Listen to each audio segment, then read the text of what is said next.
Hello, আসসালামু আলাইকুম। কেমন আছেন সবাই? চলে আসলাম আর একটা ব্লগ ভিডিও নিয়ে আপনাদের মাঝে। এটা হচ্ছে সেই বক্সিপুর ভাইরাল কাকার কাছে বড়ার দোকান আর কি, পেঁয়াজি। আমরা গিয়েছিলাম টোটাল 10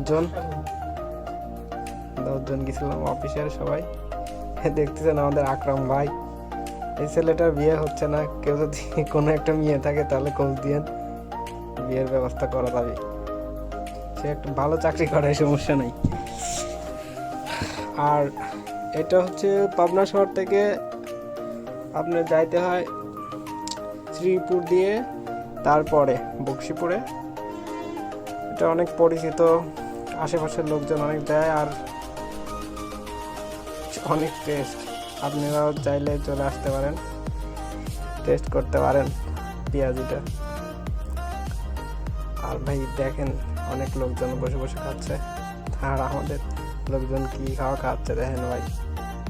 টেস্ট না হলে কি কেউ খায়? আর ওই যে ফারুক ভাই আছে, ও 20টা কাঁচামরিচ খাইছে এই পেঁয়াজি দিয়ে। তাহলে বোঝেন কি ধরনের টেস্ট হয়েছে। আমিও কম খাই নাই, আমিও খাইছি কাঁচামরিচটা 5-6টা। বোঝেনি তো, স্কোয়ারের লোকজন মানেই কাঁচামরিচ প্রিয়, যে কোনো খাবারের সাথে কাঁচামরিচ খাবে আর কি। চলে আসেন ভাই।